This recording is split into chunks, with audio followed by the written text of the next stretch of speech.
Hai pejuang beasiswa, di kesempatan kali ini aku mau ngejawabin pertanyaan yang sering ditanyain teman-teman semua seputar beasiswa ID Cloud Host 2024. Yuk simak bareng aku di video ini.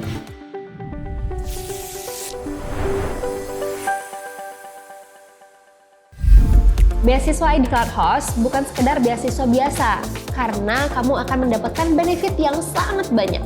Pertama, kamu bisa kuliah dengan tenang tanpa perlu mikirin biaya sama sekali karena beasiswa ini gratis sampai lulus. Yang kedua, kamu juga akan bergabung dengan komunitas penerima beasiswa lainnya sehingga kamu bisa berbagi ilmu dan juga menjalin koneksi yang bermanfaat untuk masa depan kamu. Yang ketiga, mendapatkan bimbingan dan arahan dari para mentor profesional di bidangnya. Dan yang terakhir, kamu berkesempatan untuk magang dan kerja di ID Cloud Host. Nah, buat kamu yang masih bingung dengan kendala terkait beasiswa, yuk sini aku jelasin beberapa pertanyaan yang sering ditanyain. Pertanyaan pertama, apakah saya boleh mendaftar beasiswa lain juga? Boleh banget. Jadi beasiswa ID Cloud Host ini nggak membatasi kamu untuk mencari peluang yang lain. Makin banyak kesempatan yang kamu dapatin, semakin besar juga kan peluang untuk meraih kesuksesannya.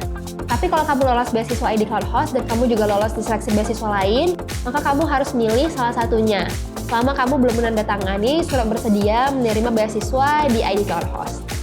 Pertanyaan kedua, apa aja sih yang akan diuji dalam tes seleksi beasiswa? Nah, untuk materinya, kamu akan diuji berbagai kemampuan seperti penalaran umum, pengetahuan kuantitatif, pengetahuan dan pemahaman umum, memahami bacaan dan menulis, literasi bahasa Indonesia, literasi bahasa Inggris, dan penalaran matematika.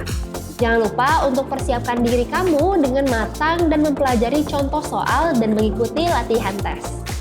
Pertanyaan ketiga, lalu di mana pengumuman kelulusan tahap pendaftaran akan diumumkan ya?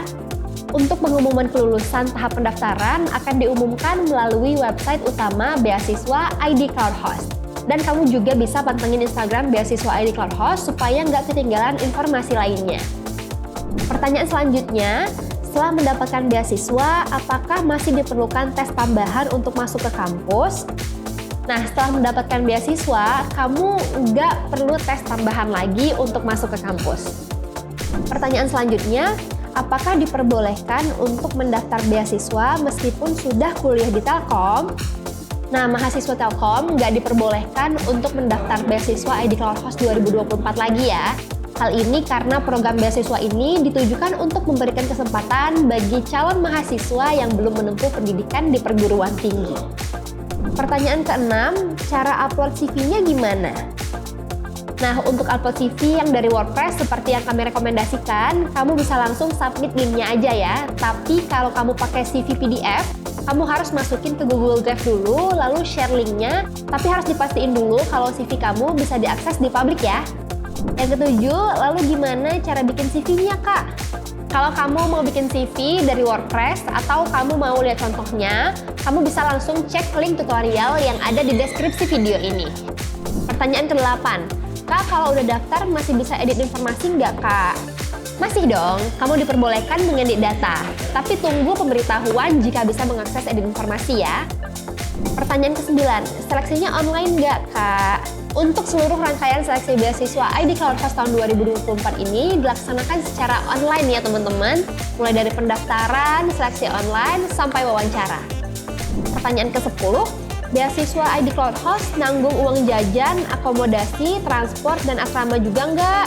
Beasiswa ID Cloud Host hanya memberikan tanggungan biaya perkuliahan 100% ya. Hal ini termasuk seperti uang partisipasi penyelenggaraan pendidikan atau UP3, sumbangan data pengembangan pendidikan atau SDP2, dan biaya penyelenggaraan pendidikan atau BPP. Pertanyaan ke-11, beasiswa ID Cloud Host ini ditanggung 100% sampai akhir kan? Untuk besaran beasiswa di semester 2-8 yang diterima akan bergantung dari nilai IPS atau indeks prestasi semester kamu di tiap semesternya. Kalau nilai IPS kamu di bawah 3,5, kamu harus membayar BPP semester berikutnya dengan ketentuan sebagai berikut.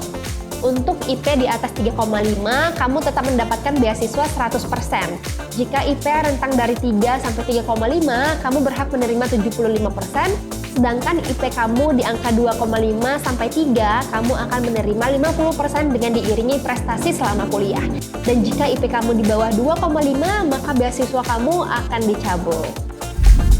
Nah, itu dia beberapa pertanyaan yang sering banget ditanyain seputar beasiswa ID Cloud Host 2024. Jadi tunggu apa lagi? Ayo segera daftarkan diri kamu di beasiswa ID Cloud Host 2024. Kamu juga bisa langsung klik link yang ada di sini ya. Kalau kamu punya pertanyaan lainnya, silahkan komen di video ini Claudizen. Sampai jumpa dan semoga sukses pejuang beasiswa.